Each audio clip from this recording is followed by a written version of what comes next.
Well, Ramadan is always a unique experience, no matter where it is around the globe. We will delve deeper into these experiences by talking to fellow Indonesians residing in different cities around the world to get to know their first-hand account of Ramadan in their respective places.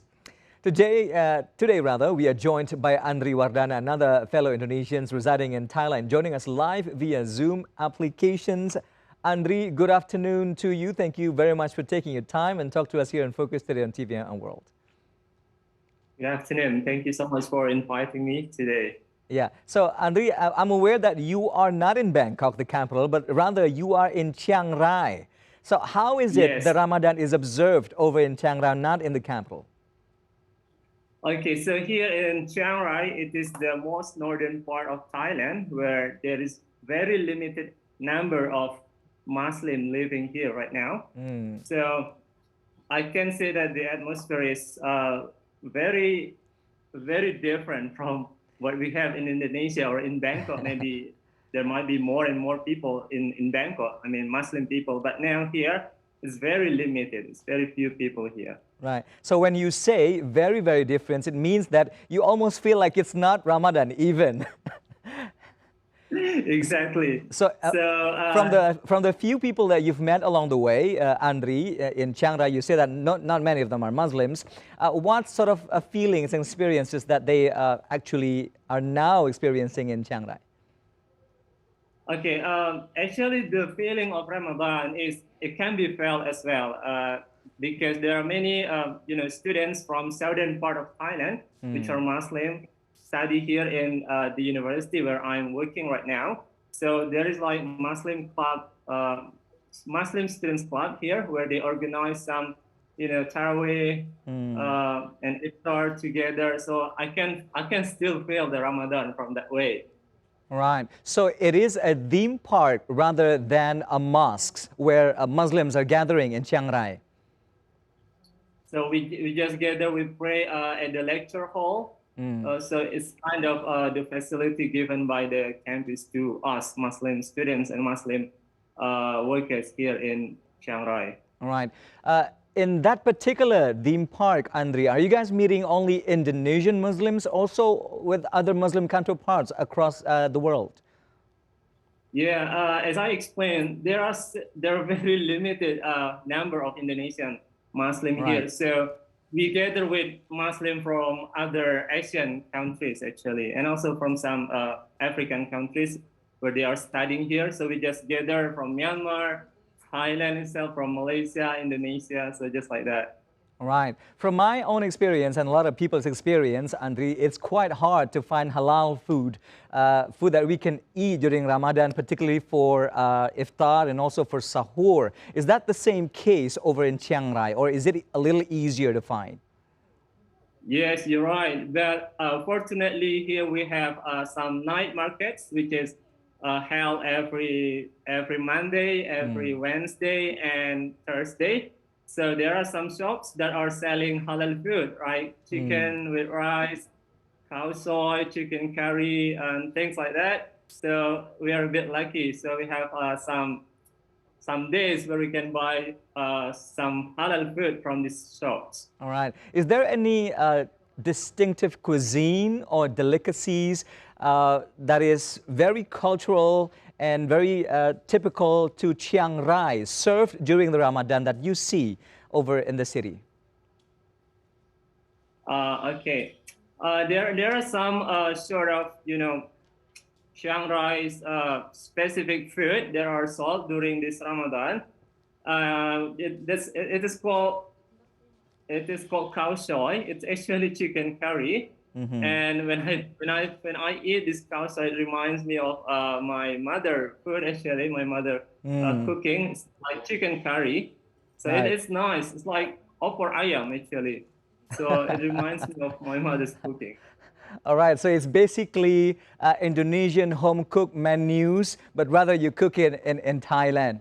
All right, what's the adjustments being made by the local governments in Chiang Rai? Because we're aware that overall, particularly in Bangkok that we know, relaxations have been issued by the government, and we see that regulations are easier to follow during the pandemic, or rather post the pandemic in Thailand. What's the case in Chiang Rai?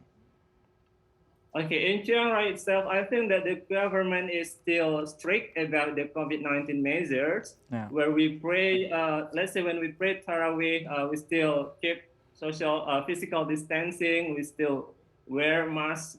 So it's still, the COVID-19 measures are still implemented here. But I can say that they are a bit loose in terms of, they still give us some opportunities to do some social activities, like the shops are still open, we can still pray and everything, but we just need to comply with the measures. Yeah, and the Muslim gatherings, as you mentioned, at the theme park is also allowed, but compliant to the health protocols, I suppose. Yes, exactly. Right. Are there any other occasions or activities held by the local governments, the local Muslims? And how far are you guys from Bangkok? Because we know that over in Bangkok, mosques are relatively easier to find. Yeah.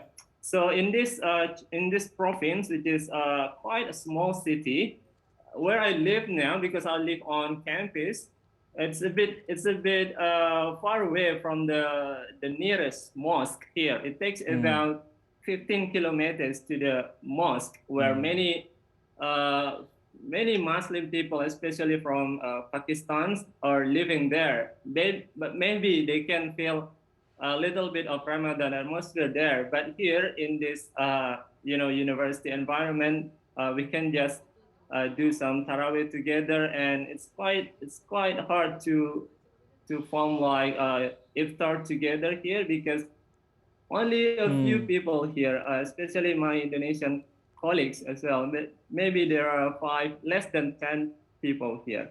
All right. So, Yeah. Andre, is this your yeah. first Ramadan over in Thailand, or have Yes, you this is my experienced? first Oh, Ramadan this is here, your and I've first. only been here for 5 months, actually. All right. If you could enlighten us, what's the most interesting experience that you've seen so far in the first week of Ramadan that you've seen in Chiang Rai? All right, so what I see here, before Ramadan, the shops, the convenience stores, they do not sell any Ramadan related products such as dates. But now in Ramadan, they started selling some dates.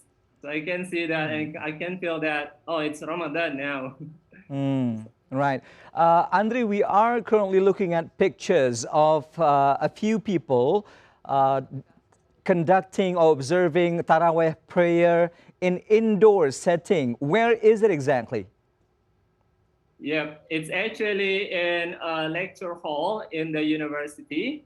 Okay. So the university allow us to use that room for Tarawih. Right. And it is organized by Muslim students community here. All right. We're aware that you are a teacher working in Chiang Rai, Thailand, Andri. All the Indonesians, particularly Muslims, are you guys in close contact with the embassy in the capital? Oh, right now, I remember when I first came here, I tried to make an online report to the embassy. Okay. And they sent me some, COVID-19 packages. That was nice. But now, during this Ramadan, I think that we haven't, been in contact yet. But maybe later at the end or at the middle of this Ramadan. Right. But right now, until today, not yet. Yeah, mostly at embassies during the Eid al-Fitr, there's always a common prayer for Eid Mubarak. Will you be joining in the capital, or has there been an invitation to Muslims, Indonesian Muslims across Thailand? Okay, so we haven't received any invitation from the embassy, especially for the Eid al-Fitr. But for me, personally, I think that I cannot go there during the Eid al-Fitr, because it's still, I'm still teaching during that day, actually. Right. It's not holiday yet here in this university. So I think that I will pray Eid al-Fitr here. Maybe I'm coming to the nearest mosque here. Yeah. Well, as you mentioned and echoing what you said, it doesn't feel like Ramadan. It's probably not going to feel like Idul Fitri on the day, right? There's no holiday. There's no public holiday in Thailand for that. All right. Yeah, yeah. Andri Wardana, thank you very much for sharing such interesting stories with us all the way from Chiang Rai, Thailand. We truly appreciate it. Thank you very much. Thank you so much. Thank you.